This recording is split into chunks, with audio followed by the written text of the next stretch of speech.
ನ್ಯಾಯವಾದಿಗಳ ಪ್ರಕಾರ ಬಡವರ ಕೈನಲ್ಲಿ ದುಡ್ಡಿರಬಾರ್ದು. ಬಡವರ ಕೈನಲ್ಲಿ ದುಡ್ಡಿದ್ರೆ ಅವರು ಹೇಳೋದು ಮಾತು ಕೇಳಲ್ವಲ್ಲ, ಮತ್ತೆ ಗುಲಾಮರಾಗಿ ಕೆಲಸ ಮಾಡಲ್ವಲ್ಲ.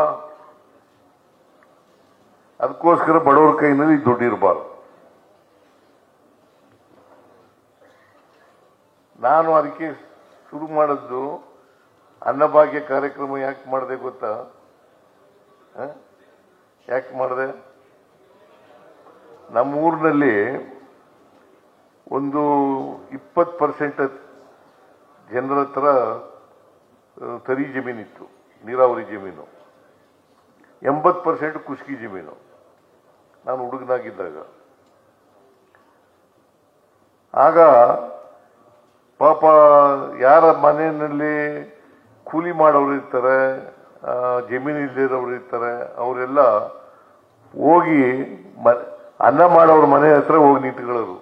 ಅವ್ರ ಮಕ್ಕಳಿಗೆ, ಸಣ್ಣ ಮಕ್ಕಳಿಗೆ ಜ್ವರ ಬಂದರೆ, ನೆಗಡಿ ಬಂದರೆ, ಬೇದಿ ಆದ್ರೆ ಹೋಗಿ ನಿಂತ್ಕೊಳ್ಳೋರು. ಒಂದು ತುತ್ತು ಅನ್ನಕ್ಕೋಸ್ಕರ ನಿಂತ್ಕೊಳ್ಳೋರು. ಒಂದು ತುತ್ತು ಅನ್ನಕ್ಕೆ. ನಾನು ಅಧಿಕಾರಕ್ಕೆ ಬಂದ ಮೇಲೆ, ಮುಖ್ಯಮಂತ್ರಿ ಆದಮೇಲೆ ಅನ್ನಭಾಗ್ಯ ಕಾರ್ಯಕ್ರಮ ಮಾಡೋದು ಯಾಕಪ್ಪ ಅಂತಂದ್ರೆ, ಇನ್ನೊಬ್ರು ಮನೆ ಹತ್ರ ಹೋಗಿ ನಿಂತ್ಕೋಬಾರದು, ಒಂದು ತುತ್ತು ಅನ್ನಕ್ಕೋಸ್ಕರ ಕೈ ಒಡ್ಡಬಾರದು ಅದಕ್ಕೋಸ್ಕರವಾಗಿ ಅನ್ನಭಾಗ್ಯ ಕಾರ್ಯಕ್ರಮ ಮಾಡಿ. ಅದಕ್ಕೆ ಒಂದ್ಸಾರಿ ಇದ್ರ ಬಗ್ಗೆ ಚರ್ಚೆ ಆಯ್ತಾ ಇತ್ತು. ಅನ್ನಭಾಗ್ಯ ಕಾರ್ಯಕ್ರಮ ಮಾಡಿಬಿಟ್ಟು ಈ ಸೋಮಾರಿಗಳಾಗ್ಬಿಟ್ಟಿದ್ದಾರೆ, ನಮಗೆಲ್ಲ ಕೂಲಿಗೆ ಬರೋದಿಲ್ಲ ಜನ ಅಂತ ಎಲ್ಲ ಚರ್ಚೆ ಮಾಡ್ತಾ ಇದ್ರು. ಅವರು ಪಾಪ ಬೀದರ್ MLA ಸತ್ತೋಗ್ಬಿಟ್ಟಿದ್ದಾರೆ ಈಗ. ಅವರು ಒಂದ್ಸಾರಿ ಅಸೆಂಬ್ಲಿನಲ್ಲಿ ಚರ್ಚೆ, ನಾನು ಉತ್ತರ ಕೊಡುವಾಗ ಹೇಳಿದೆ, ನೋಡಪ್ಪ, ಬಹಳ ದಿನ ಗೇದು ಬೆನ್ನೆಲ್ಲ ಬಗ್ಗೋಗ್ಬಿಟ್ಟದೆ. ಅವರು ನೀವೊಂದಷ್ಟು ದಿನ, ಅವರು ಒಂದಷ್ಟು ದಿನ ರೆಸ್ಟ್ ತಗೊಳ್ಳಿ, ನೀವೊಂದಷ್ಟು ದಿನ ಕೆಲಸ ಮಾಡಯ್ಯ ಅಂತ.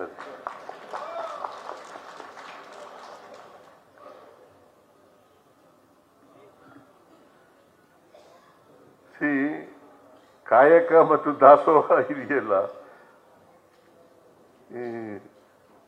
ಇವರು ದೇಶಗೌ ಒಂದು ಪುಸ್ತಕ ಬರೆದಿದ್ದಾರೆ, ಕಾಯಕ ಮತ್ತು ದಾಸೋಹ.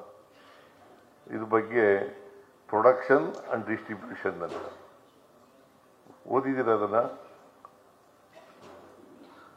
ಪ್ರೊಫೆಸರ್ ಜೆಜೆಗೌ ಒಂದು ಪುಸ್ತಕ ಬರೆದಿದ್ದಾರೆ, ಪ್ರೊಡಕ್ಷನ್ ಅಂಡ್ ಡಿಸ್ಟ್ರಿಬ್ಯೂಷನ್. ಕಾಯಕ ಅಂತಂದ್ರೆ ಪ್ರೊಡಕ್ಷನ್, ದಾಸೋಹ ಅಂತಂದ್ರೆ ಡಿಸ್ಟ್ರಿಬ್ಯೂಷನ್.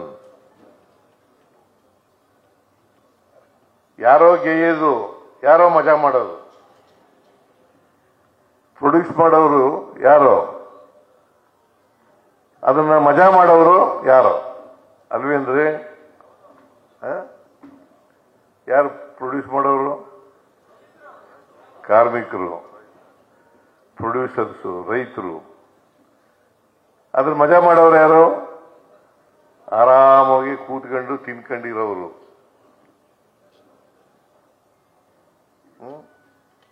ಅದಕ್ಕೆ ಎಲ್ಲರೂ ಕೂಡ ಪ್ರೊಡಕ್ಟಿವ್ ಆಕ್ಟಿವಿಟೀಸ್ನಲ್ಲಿ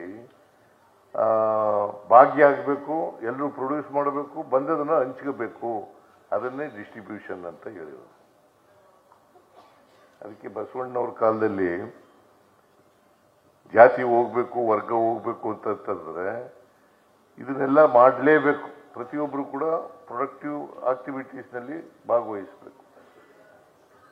ಆಮೇಲೆ ಬಂದದನ್ನ ಎಲ್ಲರೂ ಸಮಾನವಾಗಿ ಹಂಚ್ಕೋಬೇಕು. ಇದನ್ನ ಮಾಡದೇ ಇರೋದ್ರಿಂದ ಇವತ್ತು ಹಿಂಗೆಲ್ಲ ಸಮಾಜದಲ್ಲಿ ಹಿಂಗೆಲ್ಲ ಆಗಿದೆ. ಮತ್ತೆ ಅಸಮಾನತೆ ನಿರ್ಮಾಣ ಆಗಿರೋದು ಯಾಕೆ?